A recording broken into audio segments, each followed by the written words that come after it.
Su lugar.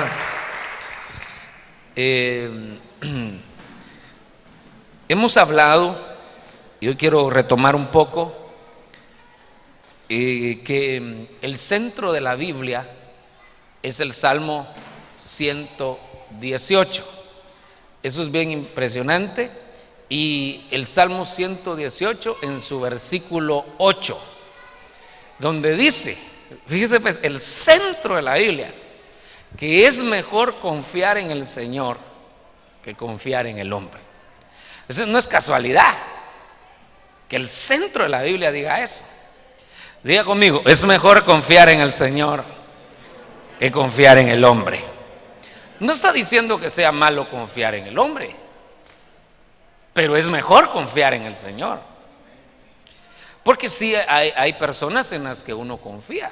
Por ejemplo, creo que un esposo debe confiar en su esposa. Una esposa debe confiar en su esposo. O sea que sí se debe confiar en el hombre. No en todos, porque también hay que tener discernimiento. Pero sí se puede confiar en el hombre. Pero es mejor confiar en el Señor. Eso lo dice el centro de la Biblia. Repita otra vez conmigo: es mejor confiar en el Señor que confiar en el hombre. Muy bien, después del Salmo 118 viene el Salmo 119, ¿verdad? Qué brillante deducción esa, ¿verdad? Pero mire pues, después de que uno encontró el centro, que es el centro de nuestra vida misma, es Jesucristo, es el Señor, lo que viene es algo grande.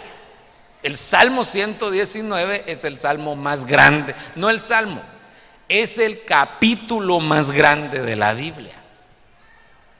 Entonces llegamos al centro y lo que viene inmediatamente es algo grande. Cuando nosotros encontramos, hermano, eso, cuando nosotros nos damos cuenta que el centro de nuestra vida es Él, lo que viene es grande. Amén. Pero interesantemente el capítulo anterior, que es el Salmo 117, es el más pequeño de la Biblia.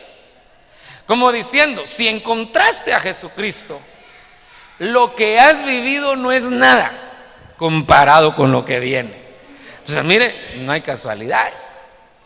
Muy bien, entonces uno podría decir que después de que se acercó al Señor, lo que viene es grande. Amén.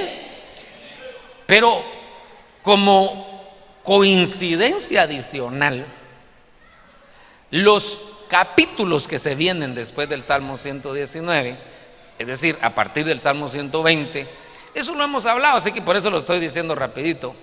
A partir del Salmo 120 al 134, son 15 salmos, del 120 al 134, esos 15 salmos tienen un título, y el título es Cántico de Ascenso Gradual.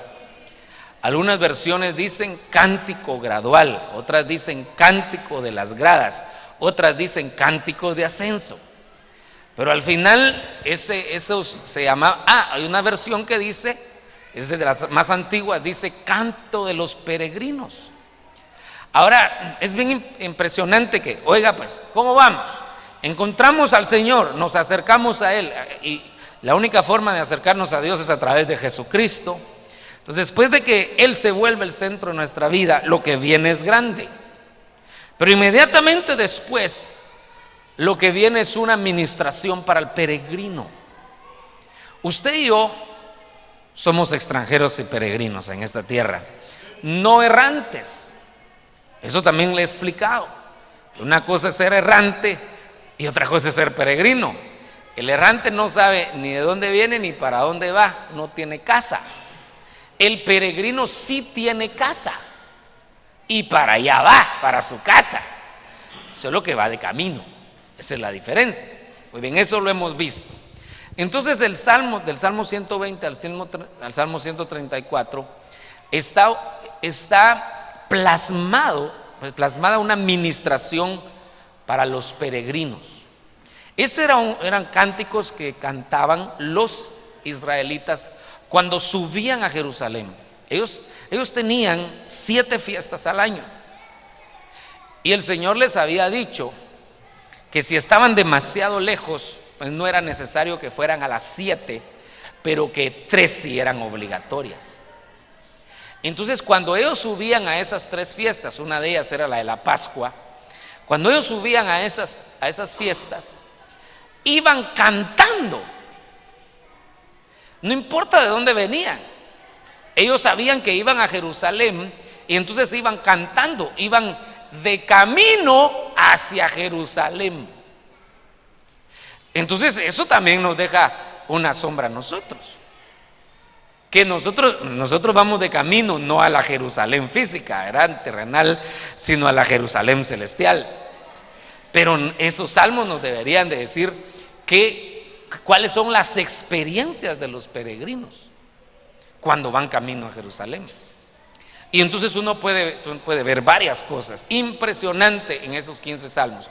Por ejemplo, hay una administración específica a la familia dentro de los salmos. Hay una administración muy bonita.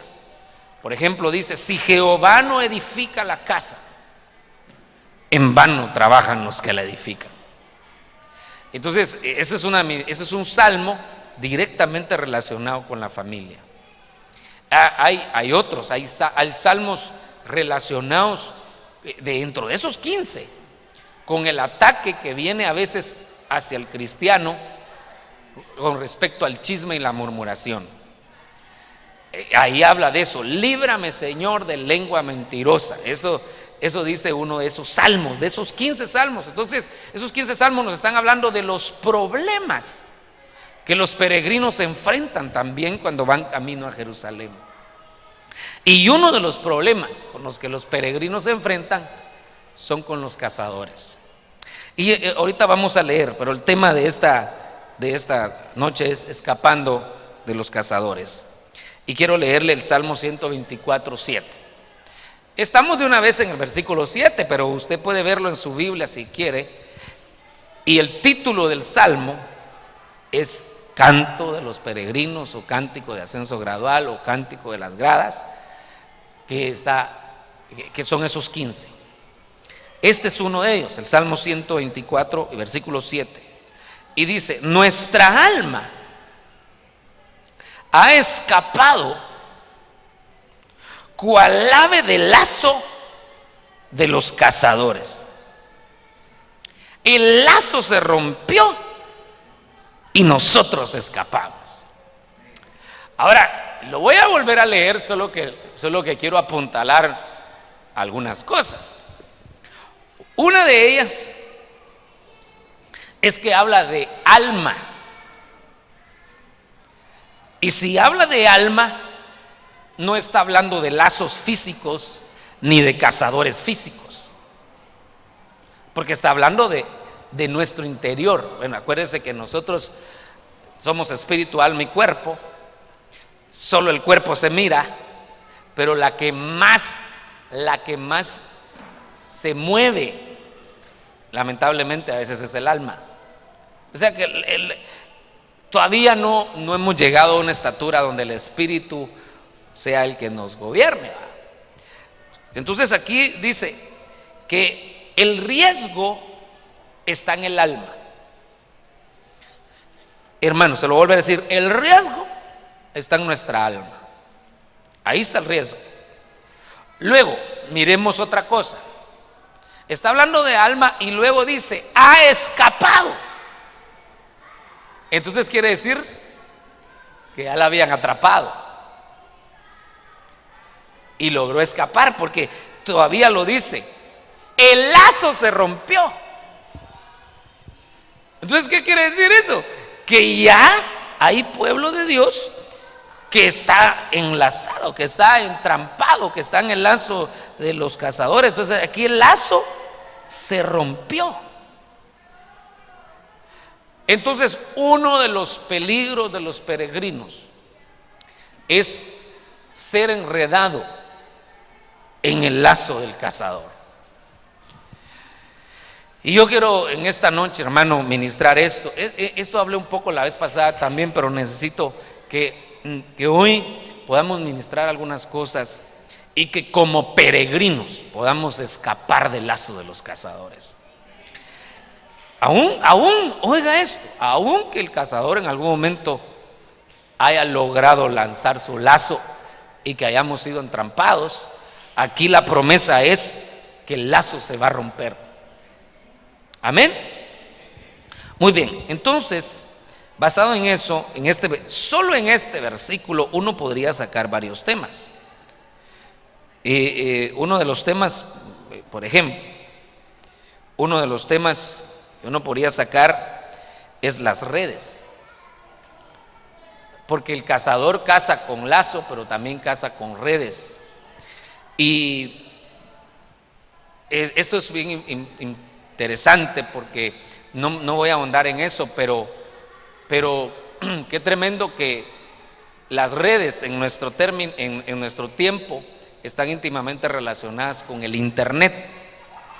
Desde que el internet, esas son estadísticas reales, no son inventos del pastor, pero desde que el internet se volvió tan popular, se incrementó el pecado. Fíjense qué interesante eso. O sea que el internet es una red del cazador. Si no ataca por un lado, ataca por otro. Estábamos viendo la vez pasada, hermano, un maestro de la palabra, amigo de nosotros, estaba ministrándonos a los pastores, y él puso un video cómo los niños de 8 y 9 años son atrapados en pornografía a través del internet. Entonces note que ese es muy, muy, muy tremendo. Y ahora que están de moda que los niños andan con tablet, con celulares, con acceso a internet, el celular no es pecado, la tablet no es pecado, el internet no es pecado, pero el padre tiene que estar vigilando. Pues nosotros somos vigilantes en nuestra casa, hermano. Y aunque los hijos le digan a uno no sea chute, pues más chute voy a hacer, pero voy a estar viendo eso, lo que estás haciendo. ¿Sí me voy a entender? Bueno, entonces esa es una de las redes. El cazador usa el internet. Y de hecho, hermano, el enemigo está promoviendo que cada vez sea más barato. Y hay países donde el internet es gratis. Usted está en un aeropuerto, el internet es gratis. Está en un restaurante, aquí en Guatemala, el internet es gratis. Entonces se está promoviendo todo eso porque a través del internet está el cazador atrapando almas y esclavizando gente. No voy a hablar del internet, como le digo, porque no es de eso, pero ese es un tema que tenemos que abordar.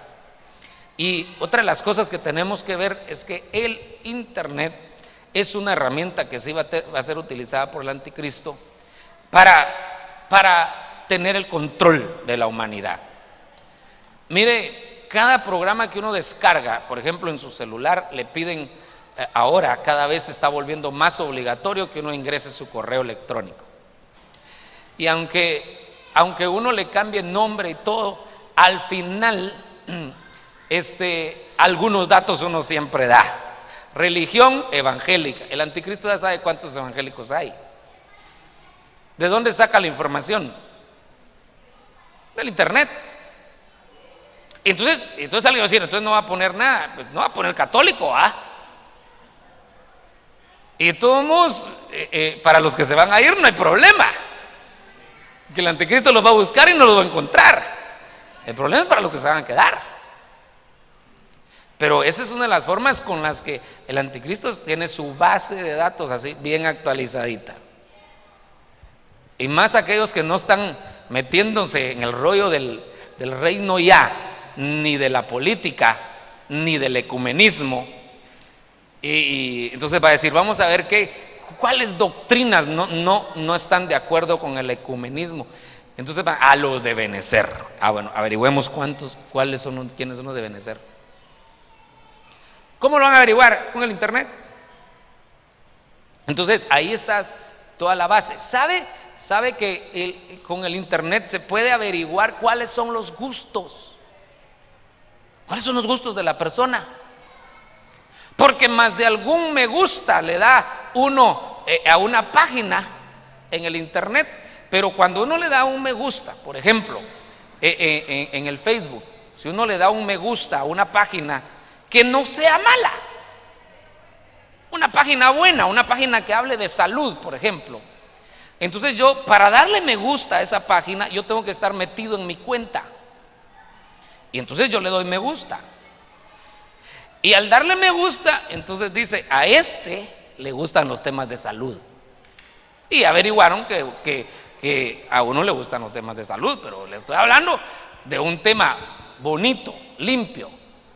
Pero de esa manera la gente puede estarle dando me gusta a cosas y no sabe que se los tienen controlado hasta cuáles son sus gustos. Muy bien, el internet, en el internet se puede averiguar así, sin tanta cosa, sin tener claves, pero sí teniendo algunos programas específicos, se puede averiguar cuáles son las páginas visitadas de una persona de un año para acá. Sí, usted tiene toda la información. ¿Y dónde se conectaron? ¿Por qué cree que agarraron la vez pasada a aquel muchacho que empezó a hacerle mala propaganda a los bancos? ¿Cómo lo agarraron? Fue que averiguaron todo eso. Eso se puede. Lo que pasa es que nosotros creemos que sabemos, no sabemos nada, hermano. Lo único que sabemos es darle me gusta, me gusta, me gusta, me gusta. Eso sabe uno. Pero el internet es una de las redes. Bueno, otra de las cosas que hay que estudiar son las trampas. Ese sería otro tema de estudio. Y la Biblia habla, por ejemplo, de que con la boca se pueden tender trampas. Y ahí uno puede sacar de qué otra forma se pueden tender trampas. La Biblia habla de los lazos. Ese sería otro tema. Y uno de los lazos claros que la Biblia habla es el dinero. Dice la Biblia, los que quieren enriquecerse caen en tentación y lazo. Entonces ese es una estrategia al cazador, utilizar los lazos, y uno de los lazos es el dinero. Otro tema que se puede abordar cuando uno habla de los cazadores es el tema de los enredados. ¿En qué se puede enredar uno? Y la Biblia dice, una de las cosas en las que uno se puede enredar es en los negocios de la vida. Y dice, el que se enlista como soldado no se enreda en los negocios de la vida. Ahí no está diciendo que no trabaje, está diciendo que no se enrede. Eso es lo que está diciendo. Otro tema son los atrapados, porque es parecido, similar, pero la Biblia lo separa. Y los atrapados, por ejemplo, dice que el que no conoce su tiempo es atrapado en el tiempo malo. Así dice la Biblia, es atrapado en el tiempo malo por no conocer los tiempos. Entonces, eso también habría que ver cómo uno puede terminar atrapado en algo malo, y una de las formas es no conocer su tiempo. Eso uno lo puede ver y es bien fácil explicarlo cuando uno lo mira en los jóvenes, adolescentes que no han sido bien ministrados ni bien instruidos, que creen que todo lo saben, que el mundo está a sus pies, y empiezan a salirse de su tiempo, novio aquí, novia allá, y empiezan a hacer un montón de cosas. Se salieron de su tiempo, se desenfocaron y terminan atrapados. Y después terminan amargados, echándole la culpa a medio mundo. ¿Y el problema fue que se desenfocaron, se salieron de su tiempo, empezaron a hacer cosas que no les convenían en su tiempo? Bueno, eso es en el caso de los jóvenes, para poderlo explicar fácil, pero a veces los viejos también no entendemos el tiempo, hermano. No sabemos a veces diferenciar algunas cosas. Bueno, aquí no hay, lo que voy a decir, aquí no hay. Pero hay viejos que se les olvidó que son viejos y quieren andar como adolescentes. hermano, hasta en el vestuario uno tiene que salir. Ya se envejeció, hombre, ¿verdad? Y quiere andar vestido como patojo. Entonces se desenfocó de su tiempo. Hay gente que le entra duro la edad, no la edad madura, ni la menopausia, ni la andropausia, sino que un problema peor. Le entra la edad de la crisis, pero es una crisis de la edad madura. Entonces, cuando alguien llega a los 50 años y empieza a ver, por ejemplo, que solo con una mujer se quedó toda su vida, dice: tan bruto, yo con una sola mujer estuve toda mi vida, la voy a hacer sencillo por 2 de a 25. O sea, lo que no hizo de patojo, ahora de viejo lo está haciendo. Entonces hay gente que se desenfoca, no importa la edad. A veces uno solo lo agarra por el lado de la juventud, pero tenemos que pedirle al Señor que nos ayude a entender los tiempos y también en el sentido espiritual.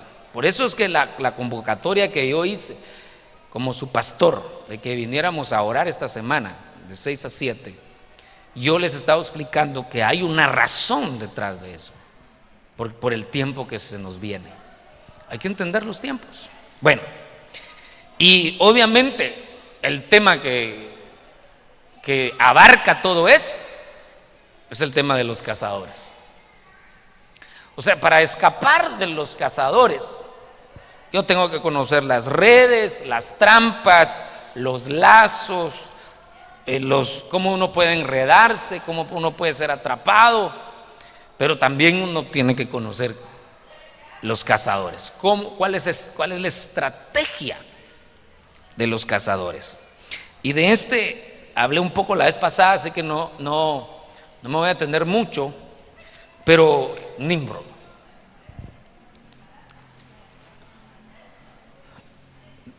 Génesis capítulo 10 y versículo 9.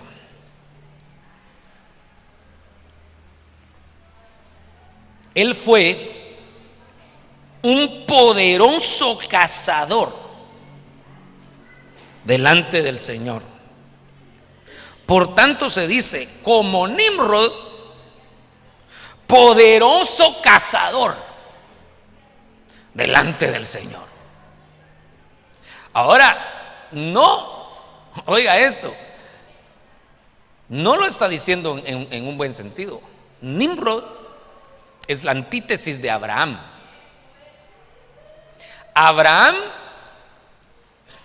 dejó su tierra y se convirtió en peregrino buscando una ciudad que no la edificó él, sino que ya estaba edificada. Al contrario de Nimrod, que Nimrod su objetivo era edificar ciudades, porque él estaba enamorado de la tierra. Entonces es la antítesis. Ahí uno puede ver la diferencia entre los Abraham y los Nimrod. Ahí, en este tiempo, el cazador, una de las cosas que quiere es que la gente se enamore de la tierra, en lugar que se enamore de la ciudad que no la edificó uno, sino que la edificó el mismo Dios. Hermano, yo no estoy hablando en lo literal, que uno no construya una casa, etcétera. Yo estoy hablando en lo espiritual, que su corazón no se enfoque en lo terrenal, sino que se enfoque en lo celeste. Entonces, la antítesis de la antítesis de Abraham, ese es Nimrod. Pero aquí vemos que él era un cazador de almas, y no era que el Señor lo enviara, sino que el Señor lo estaba observando. Ese es Nimrod. Entonces, ese Nimrod, incluso los judíos hablan de una batalla que Nimrod libró contra Abraham.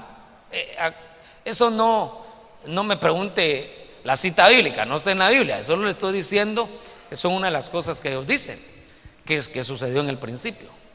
Pero sigamos adelante. Nimrod tenía una característica muy importante, y es que era descendiente de Cam. Cam, hijo de Noé.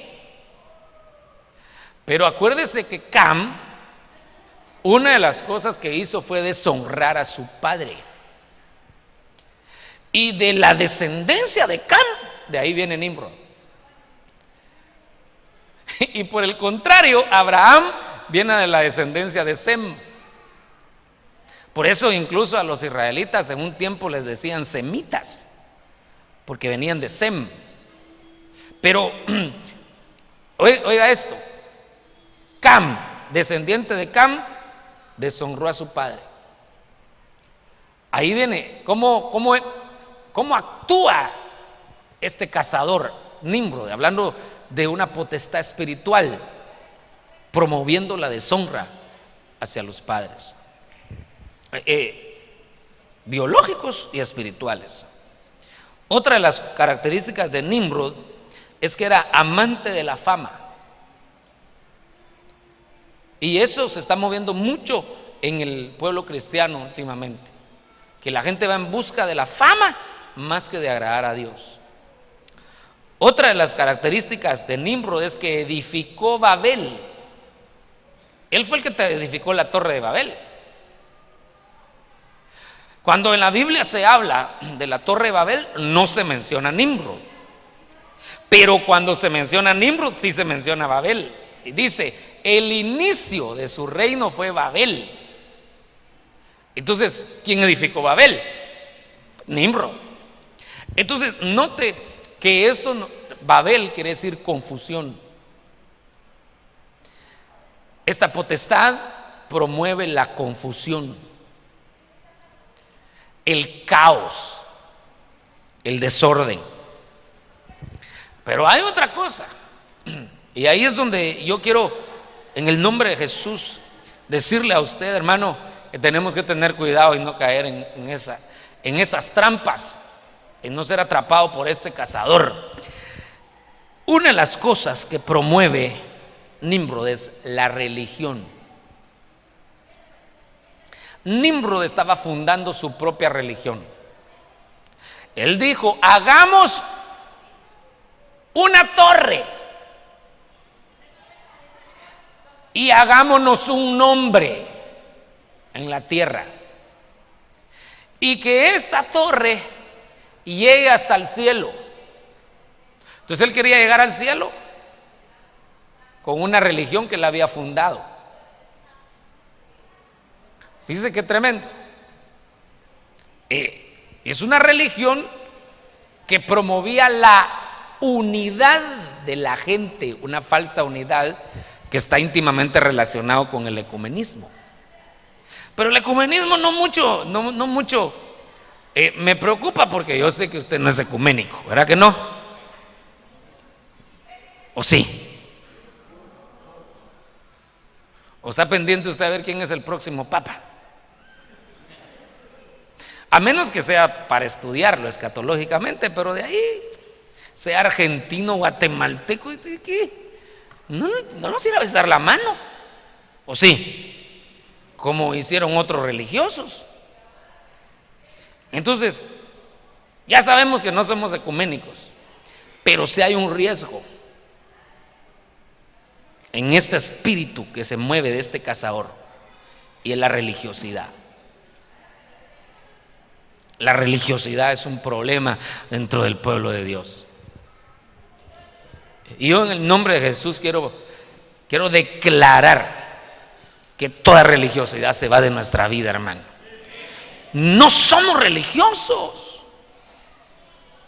No somos de hermano de culto solo de vez en cuando para tranquilizar nuestra conciencia, sino que somos gente necesitada de Dios, que le vamos a buscar incansablemente, que vamos a estar interesados constantemente en caminar en su voluntad. Eso no es religión. Eso no es religión. Buscar al Señor incansablemente es una religión. Porque mire, ¿cuál fue la diferencia entre David y Salomón? David tuvo el deseo de edificar un templo, el Señor no se lo permitió, lo edificó Salomón. Pero David sin templo buscaba al Señor incansablemente. Y Salomón con templo se fue a buscar otros dioses.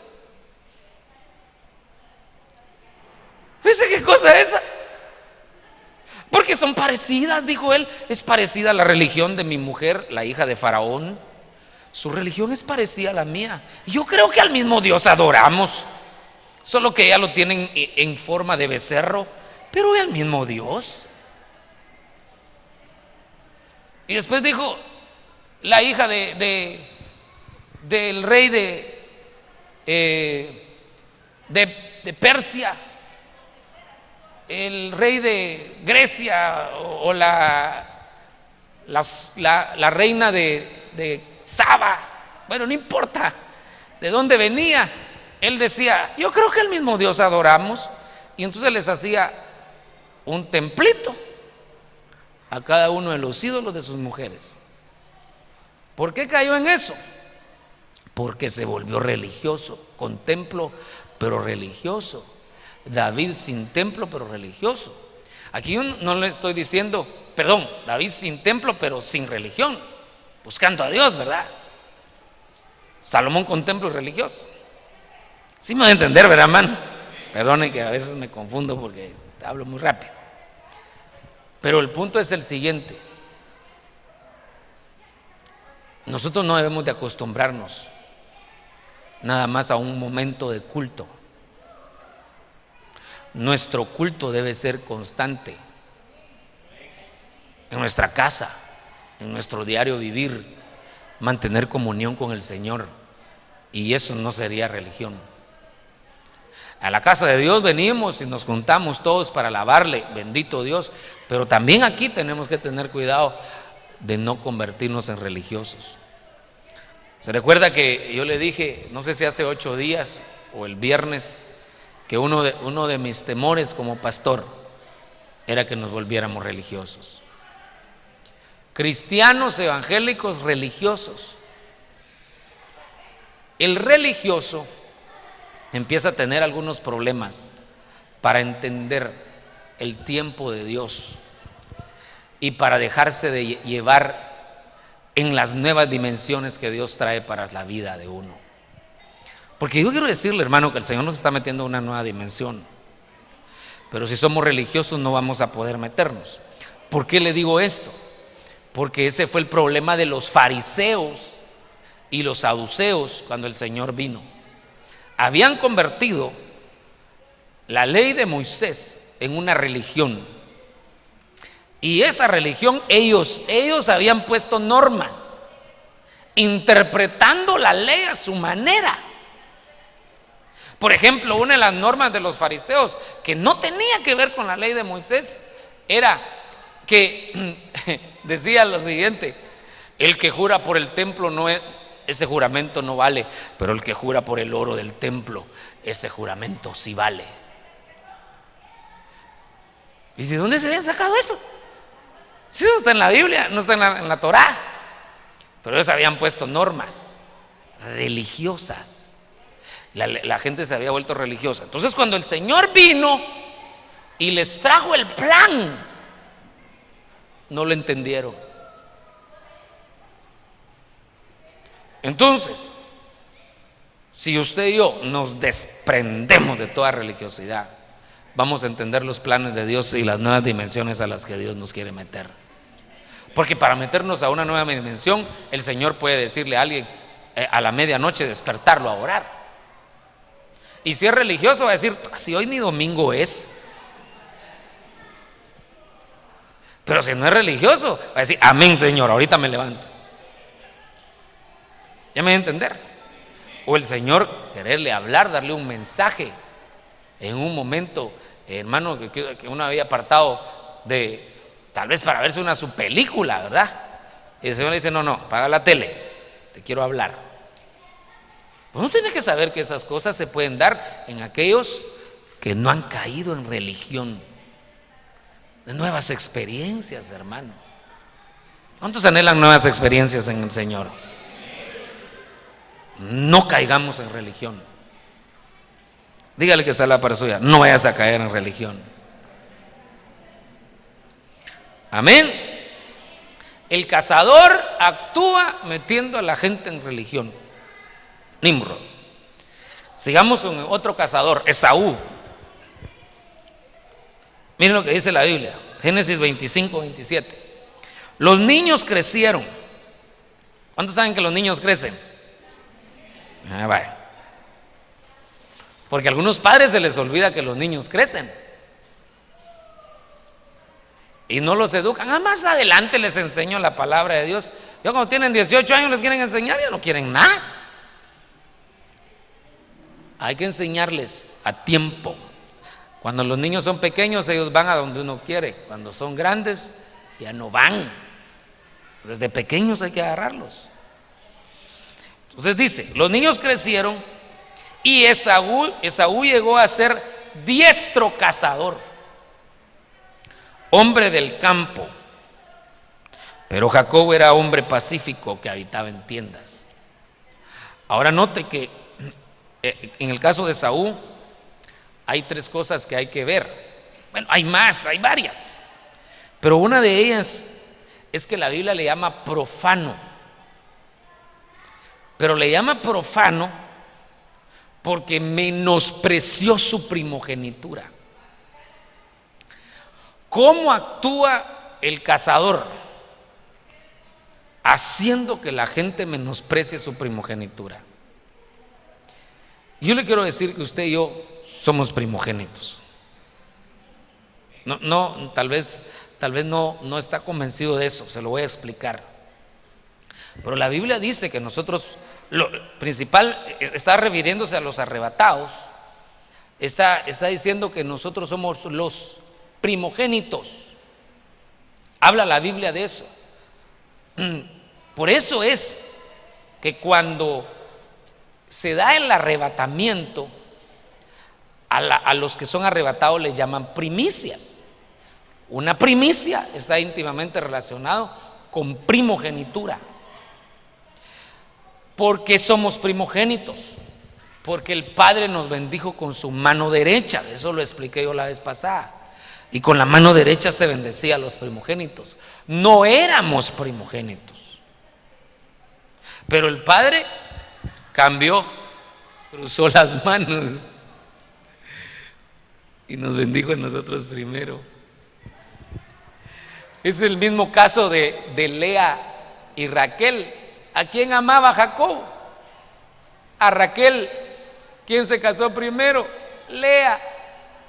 La que no estaba en el plan se terminó casando primero. Eso es lo mismo que pasó con nosotros. ¿Quién estaba primero? Israel. ¿Quién terminó primero? Los gentiles. Entonces terminamos siendo los primeros. Ahí es donde la Biblia dice que los postreros serán primero. ¿Quiénes son los postreros? Nosotros. ¿Quiénes fueron los primeros? Los israelitas. Entonces nosotros somos los postreros y ahora nosotros vamos a ser los primeros. Entonces nos han dado una primogenitura. Nos pusieron como primogénitos. Y esa primogenitura viene de Dios y está íntimamente relacionado con lo espiritual. Entonces el cazador lo que quiere es que renunciemos a lo espiritual y que amemos lo carnal. Esa es una estrategia del cazador. Montón de cristianos carnales. El cazador los tiene. Entonces debemos de amar lo espiritual. Todo lo que sea espiritual, amarlo. Y eso no va a venir en un cristiano acomodado o religioso, lo que mirábamos. Eso va a venir en un cristiano que anhela algo nuevo cada día. Entonces va a orar, va a leer la palabra, va a buscar a Dios, y entonces se va a estar llenando de lo espiritual, le va a servir a Dios. Es parte de lo espiritual. No menospreciemos nuestra primogenitura. Otra vez, no menospreciemos nuestra primogenitura. Entonces el que menosprecia la primogenitura, aquí se vuelve hombre de campo, y en la Biblia el campo representa el mundo también. Así que si no ama lo espiritual, va a terminar en el mundo. Eso es lo que el cazador quiere. ¿Sí me estoy dando a entender, hermano? No a los cazadores, ¿verdad? Nuestra alma escapó cual ave del lazo de los cazadores. Tal vez en algún momento el cazador había llegado. Hoy se rompe ese lazo, porque eso es lo que la Biblia dice: el lazo se rompió y nosotros escapamos. Otro cazador fue Saúl. 1 Samuel 26:20.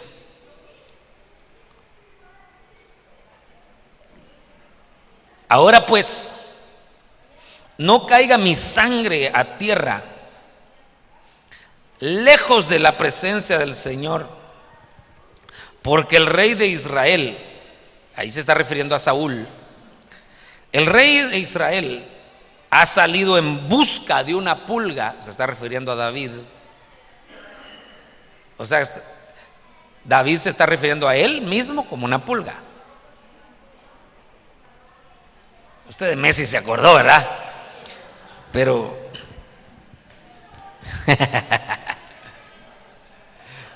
entonces pongámosle nombre ahí, porque Saúl ha salido en busca de David, como quien va a la casa. No con ese, ¿verdad? Porque si fuera con ese fuera una casa de vivienda. Sino con Z, va a la casa de cazar. Sino que va a la casa de una perdiz, como quien va a la casa de una perdiz en los montes. Entonces le está diciendo: tú vienes a mí a cazarme. Con Z, no con S, con Z. Entonces Saúl se había convertido en un cazador. ¿Quién era Saúl? Saúl era una autoridad desviada. Saúl era rey, pero se había desviado.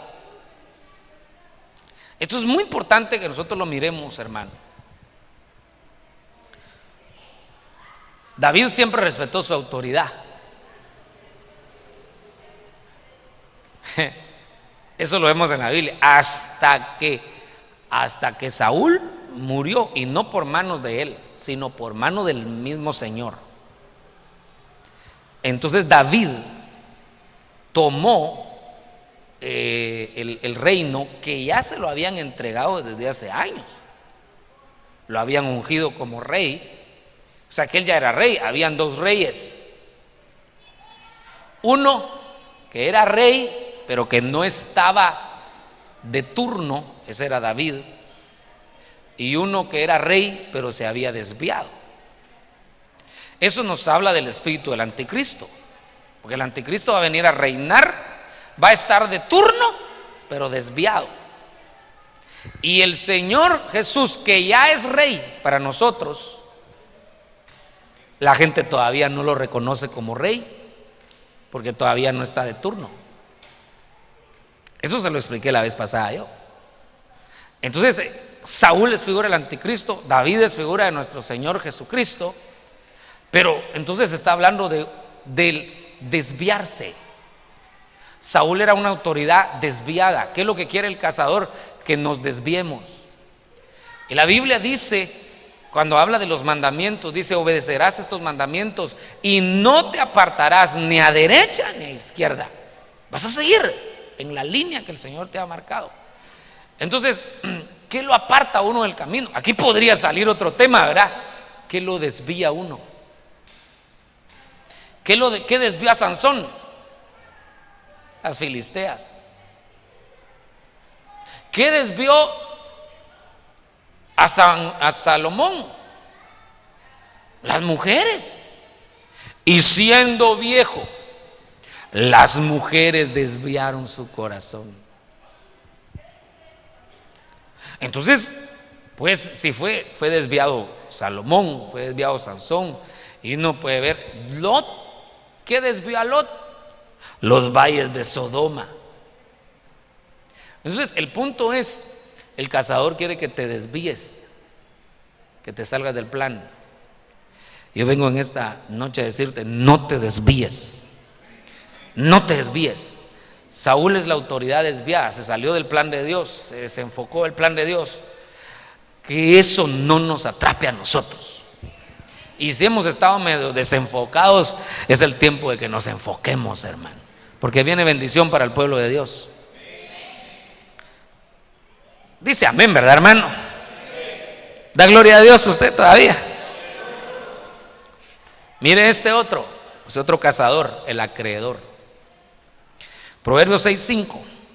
Líbrate como la gacela de la mano del cazador y como ave de la mano del que caza. 2 veces dice. Ahora, cuando usted mira los versículos de arriba, de Proverbios 6:1 al 4, está hablando de deudas. Usted lo puede leer en su casa, el contexto, los versículos anteriores. Está hablando de deudas.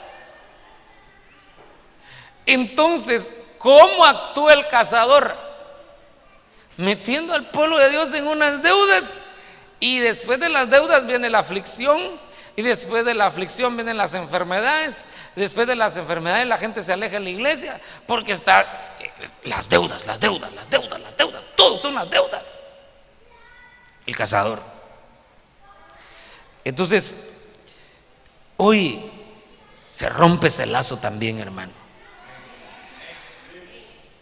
Que el Señor nos ayude a ir saliendo de las deudas y a no meternos en deudas innecesarias.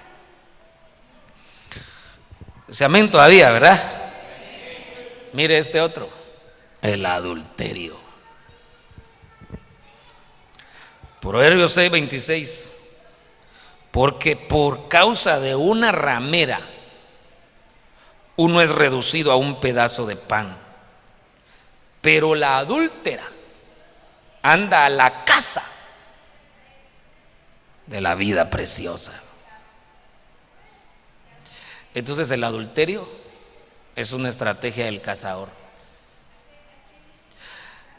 El adúltero, más el que no lo han cachado, porque el que no lo han cachado se la lleva de pilas, que sabe manejar bien la situación. Sí, nadie lo ha cachado, pero el cazador estaba de reírse, porque lo tienen trampado. O sea, él cree que él está controlando la situación y es el cazador el que se lo tiene del buche. El adulterio es una estrategia del cazador. Y mire, es penoso, porque debería decir uno, pero ¿y por qué hablar del adulterio en la iglesia? Si todos somos santos, ningún pensamiento profano pasa por nuestra mente. Pastor, deje de hablar esas cosas.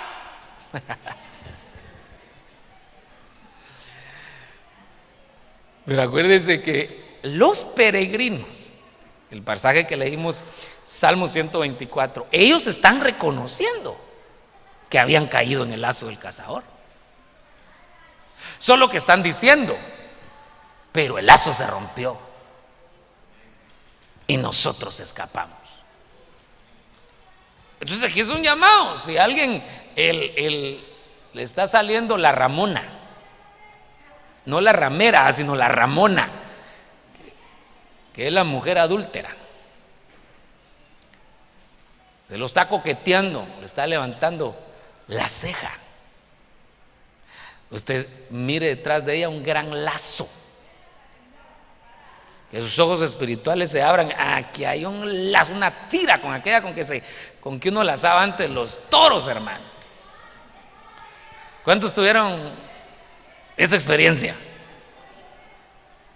Yo tuve esa experiencia de lazar animales desde los caballos, así, puro aquel de los anuncios de Rubio, que el Señor reprenda al diablo, hermano. Pero ahí va yo, hermano, y no lo agarraba. Pero había unos lazos que le decíamos tira porque eran más dobles y eran tan duros que hasta costaba enrollarlos. Eso le llamábamos tira. pero también se lograba agarrar un toro y uno lo lograba hacer una media vuelta en un palo y ya no se iba, por muy fuerte que fuera el toro. Con una tira y con un buen poste ya no se iba. ¿Por qué le digo eso? Porque entonces no importa qué tan pila sea uno, si le tiran, la tira. No la policía, va, porque a la policía también le dicen tira, va. Si le tiran el lazo, por muy toro que sea, o por muy tora que sea, ahí se va a quedar. Entonces mejor salgo huyendo. De esas cosas hay que salir huyendo, hermano, y ponerse a una distancia que no llegue el lazo. Hay que poner límites.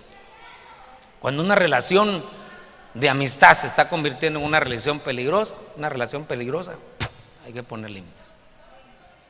Y solo el Espíritu Santo le puede ayudar a uno, hermano. El cazador quiere a los peregrinos, y una de las formas es a través del adulterio. Otra estrategia del cazador es a través del hombre impío.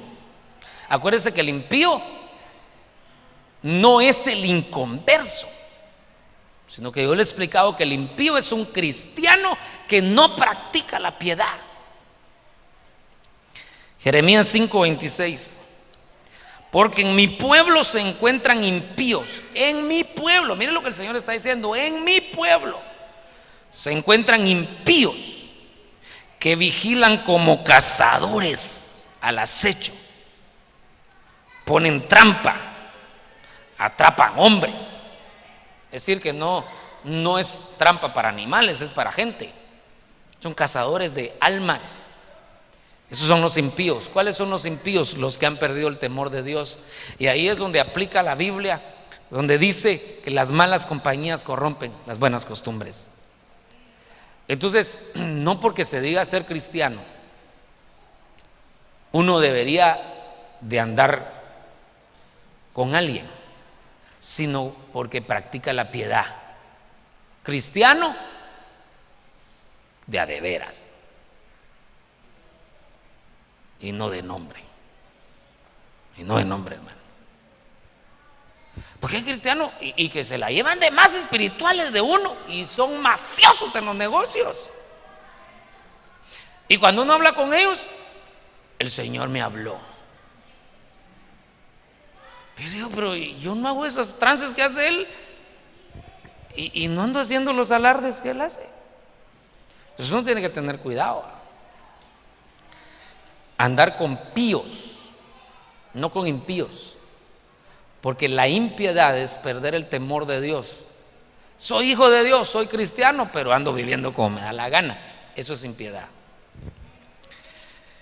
Y por último, el falso profeta. Oseas 9:8. Vigía con mi Dios era Efraín.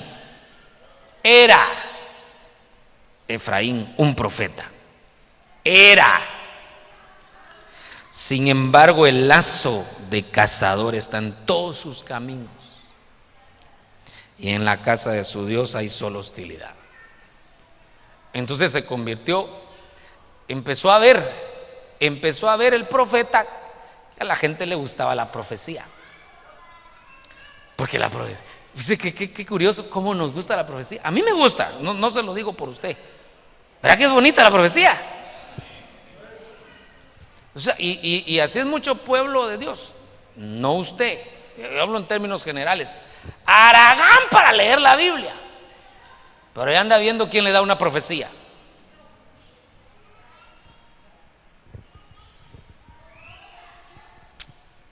Y entonces cualquiera se lo envuelve.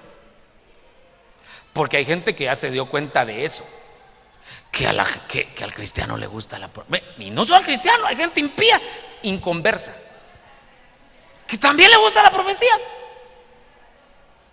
Digo, ¿qué macizo, va? No quiere nada con Dios, pues si quiere profecías, va.